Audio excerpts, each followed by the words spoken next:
اللہ تعالیٰ کا نور بہت طاقتور، اس کائنات کی کوئی چیز اللہ کے نور کو برداشت نہیں کر سکتی۔ طاقتور سے طاقتور فولاد بھی اللہ کے نور کو برداشت نہیں کر سکتا، مضبوط سے مضبوط پہاڑ بھی اللہ کے نور کو برداشت نہیں کر سکتا۔ صرف ایک انسان کا دل ایسا ہے جس میں اللہ کا نور سما سکتا ہے۔ انسان کے دل میں اللہ کا نور آ جائے، اس کا نام ہے ہدایت کا مل جانا، اور انسان کا دل اللہ کے نور سے خالی ہو جائے، اس کا نام ہے ضلالت یعنی گمراہ ہو جانا۔ ہر انسان کی سب سے پہلی ضرورت نور ہدایت کا مل جانا ہے۔ ہر انسان کی سب سے بڑی ضرورت نور ہدایت کا مل جانا ہے۔ اس لیے قرآن مجید میں اللہ تعالیٰ نے بہت سی دعاؤں کو ذکر فرمایا ہے، لیکن سب سے پہلے اللہ تعالیٰ نے ہدایت کی دعا کو ذکر فرمایا ہے۔ قرآن کے شروع میں سورۃ فاتحہ ہے، اور سورۃ فاتحہ میں اللہ نے کیا دعا رکھی ہے؟ اہدنا، اے اللہ تو ہم تمام انسانوں کو ہدایت نصیب فرما۔ تو یہ دعا جس کے حق میں قبول ہو جائے گی، اس کے حق میں قرآن کی باقی تمام دعائیں بھی قبول ہونے لگ جائیں گی، اور جس کے حق میں پہلی دعا قبول نہ ہوئی اور اس کو نور ہدایت نہ ملا، اس کے حق میں قرآن کی باقی دعاؤں میں سے کوئی دعا قبول نہیں ہوگی۔ یہ ہدایت کا مل جانا ہر انسان کی پہلی ضرورت ہے اور سب سے بڑی ضرورت ہے۔ جس کو نور ہدایت مل گیا، اس کی مرنے کے بعد کی ساری ضرورتیں پوری ہو جائیں گی۔ جسے نور ہدایت نہ ملا، مرنے کے بعد اس کی ایک بھی ضرورت پوری نہیں ہوگی۔ ایسا انسان جس کا دل اللہ کے نور سے خالی ہوگا، ایسا انسان دوزخ میں ڈالا جائے گا، اور دوزخ میں اسے ہزاروں سال گزر جائیں گے، ایک گھونٹ پانی پینے کو نہیں ملے گا۔ لاکھوں سال گزر جائیں گے، ایک لقمہ کھانے کو نصیب نہیں ہوگا، اور کروڑوں سال دوزخ میں گزر جائیں گے، ایک منٹ کا آرام کرنا اسے نصیب نہیں ہوگا۔ اس لیے ہر انسان کی سب سے پہلی ضرورت اور سب سے بڑی ضرورت نور ہدایت کا مل جانا ہے۔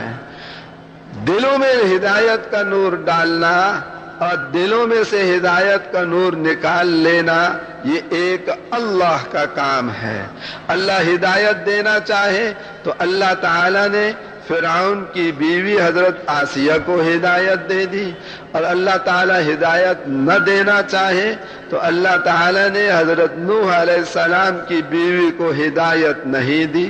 نبیوں کی بیوی کو ہدایت نہ دے، اور جو سب سے بڑا دوزخی ہے فرعون، اللہ اس کی بیوی کو ہدایت دے۔ یہ اللہ نے دکھایا کہ ہدایت دینا نہ دینا اللہ کا کام ہے۔ اللہ تعالیٰ نے اس دنیا کو دارالاسباب بنایا، کرنے والی ذات اللہ کی ہے، لیکن اللہ نے ہر چیز کے لیے کوئی نہ کوئی سبب مقرر فرمایا۔ تو اللہ نے انسانوں کو ہدایت دینے کے لیے نبیوں کی محنت کو سبب بنایا۔ کسے سبب بنایا بھائی؟ نبیوں کی محنت کو اللہ نے سبب بنایا۔ جب اللہ تعالیٰ کسی قوم کو ہدایت سے نوازنا چاہتے تو ہدایت کی محنت دے کر اس قوم میں نبی کو بھیج دیتے۔ نبی آتا، ہدایت کی محنت آتی، دلوں میں ہدایت کا نور اترتا، لوگ اللہ کے دین پر عمل کرنے والے بن جاتے، اور پریشانیاں ختم ہو جاتی، اور راحتیں اور کامیابیاں اور عزتیں انہیں ملنے لگ جاتی، اور ان کے حالات سنور جاتے۔ نبی چلا جاتا، ہدایت کی محنت بھی چلی جاتی، دلوں میں سے ہدایت نکلنے لگتی۔ اللہ اسی قوم میں دوسرا نبی بھیج دیا کرتے۔ کلما ہلک نبی خلفہ نبی، ایک نبی چلا جاتا ہے ایک قوم میں سے تو اللہ تعالیٰ اسی قوم میں دوسرا نبی بھیج دیا کرتے۔ ہر قوم کا الگ الگ نبی ہوتا۔ وَلِكُلِّ قَوْمٍ حَادٍ، 5 قومیں دنیا میں ہوتی تو 5 نبی، اور 10 قومیں دنیا میں ہوتی تو 10 نبی، 50 قومیں دنیا میں ہوتی تو 50 نبی، اور ہر قوم کے اندر نبی کے بعد دوسرا نبی، نبی کے بعد دوسرا نبی، تو یہی سلسلہ چلتا رہا یہاں تک کہ 1,24,000 انبیاء علیہ السلام دنیا میں اللہ نے بھیجے، اور آخر میں اللہ تعالیٰ نے حضرت محمد صلی اللہ علیہ وسلم کو بھیجا، اور آپ کو بھیج کر اللہ تعالیٰ نے 2 بڑی تبدیلیاں فرمائیں۔ ایک تو اللہ تعالیٰ نے یہ تبدیلی فرمائی کہ اللہ نے فیصلہ کر دیا کہ حضرت محمد صلی اللہ علیہ وسلم ہے تو قبیلہ قریش میں سے، لیکن نبی صرف قوم قریش کے لیے نہیں ہے، بلکہ اللہ نے آپ کو تمام دنیا کے تمام انسانوں کے لیے نبی بنا کر بھیجا۔ وَمَا أَرْسَلْنَاكَ إِلَّا كَافَّةً لِلنَّاسِ بَشِيرًا وَنَذِيرًا۔ اور دوسری تبدیلی اللہ تعالیٰ نے یہ فرمائی، پہلے تو نبی کے جانے کے بعد اللہ دوسرا نبی بھیجتے تھے، اب اللہ تعالیٰ نے فیصلہ کیا کہ حضرت محمد صلی اللہ علیہ وسلم کے بعد کسی کو نبوت نہیں دی جائے گی، اب حضور کی نبوت قیامت کے دن تک کے لیے قائم کر دی گئی ہے۔ آپ ساری دنیا کے انسانوں کے لیے نبی اور قیامت تک کے زمانوں کے لیے نبی۔ آواز آ رہی؟ قیامت تک کے زمانوں کے لیے نبی۔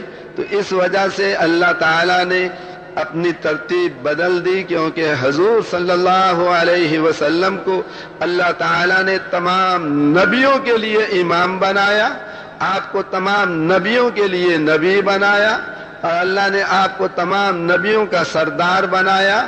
اللہ تعالیٰ نے آپ کو خاتم النبیین بنایا، علاقہ آپ کا ساری دنیا کا، زمانہ آپ کا قیامت کے دن تک کا، اور عمر مبارک اللہ نے آپ کی کل 63 سال بنائی۔